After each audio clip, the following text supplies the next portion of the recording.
না, প্রয়োজনে ফখরুল সাহেবের বাসায় গিয়ে উঠবো। জেলে যাব, পালাবার পথ খুঁজব। হাজার হাজার কোটি টাকা লুটে নিয়েও যেন ক্ষুধা মেটেনি পলাতক আওয়ামী নেতাদের। ক্ষমতা হারানোর 1 বছর পূর্তির দ্বারপ্রান্তে দাঁড়িয়ে বাংলাদেশ আওয়ামী লীগ শুরু করেছে এক নতুন অনলাইন চাঁদাবাজির পদ্ধতি। ভারতীয় গণমাধ্যম নিউজ 18-এর শেখ হাসিনার পার্টি টেলিগ্রামে চাঁদাবাজি অনুপ্রবেশে জর্জরিত শীর্ষক প্রতিবেদন অনুযায়ী দলের অনলাইন কার্যক্রম, বিশেষ করে টেলিগ্রাম গ্রুপগুলো এখন আর্থিক লেনদেন এবং গোয়েন্দা নজরদারির নতুন ক্ষেত্র হয়ে উঠেছে, যা তাদের জন্য নতুন এক বিপদ ডেকে এনেছে বলে শঙ্কা করা হচ্ছে।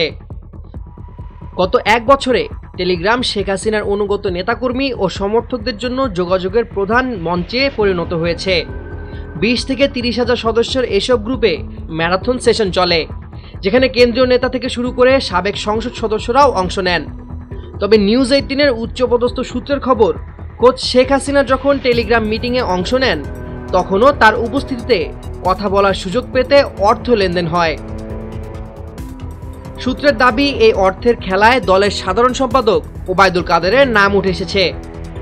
তিনি টেলিগ্রামকে তার প্রধান রাজনৈতিক মঞ্চ বানিয়েছেন, যেখানে তার ঢাকা ঘেরাও করার মতো অগ্নিঝরা বক্তব্যগুলো প্রায়শই বাস্তব পদক্ষেপের অভাবে ভোগে।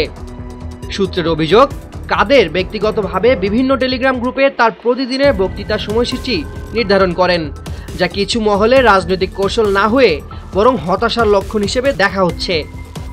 আওয়ামী লীগের একজন জ্যেষ্ঠ নেতা নাম প্রকাশ না করার শর্তে নিউজ 18-কে জানিয়েছেন, ওবায়দুল কাদেরকে দলীয় কর্মীরা প্রত্যাখ্যান করেছেন। তিনি নিজেই অসংখ্য টেলিগ্রাম গ্রুপ তৈরি করে প্রাসঙ্গিক থাকার চেষ্টা করছেন, যা দলের কল্যাণের জন্য নয়, বরং একটি অর্থনৈতিক কেলেঙ্কারি চালানোর জন্য। এই অভিযোগের তীর আরও গভীর হয় যখন সূত্রগুলো জানায়, শীর্ষ নেতৃত্বে তথ্য পেয়েছে যে তিনি টেলিগ্রামের মাধ্যমে হাসিনার সাথে ভার্চুয়াল মিটিংয়ের ব্যবস্থা করার বিনিময়ে দলের জ্যেষ্ঠ নেতা, সংসদ সদস্য এবং সাবেক মন্ত্রীদের কাছ থেকে অর্থ আদায় করেছেন। এখানেই প্রশ্ন ওঠে, যে দল বাংলাদেশের অর্থনীতি থেকে লুটপাট করে বিপুল বিত্তের মালিক হয়েছে, তাদের কেন এখন টেলিগ্রাম গ্রুপে কথা বলার সুযোগের জন্য সামান্য অর্থ আদায় করতে হচ্ছে? এই ক্ষুদ্র চাঁদাবাজি কি দলের গভীর অর্থনৈতিক সংকটের ইঙ্গিত দেয়, নাকি এটি ক্ষমতার অপব্যবহারের এক নতুন নিম্নগামী প্রবণতা?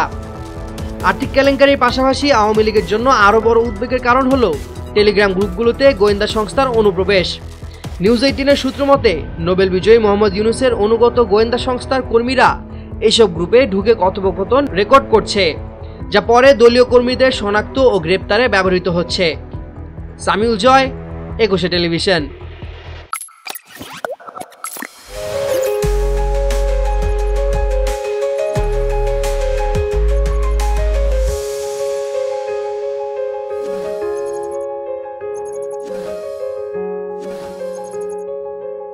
Yeah.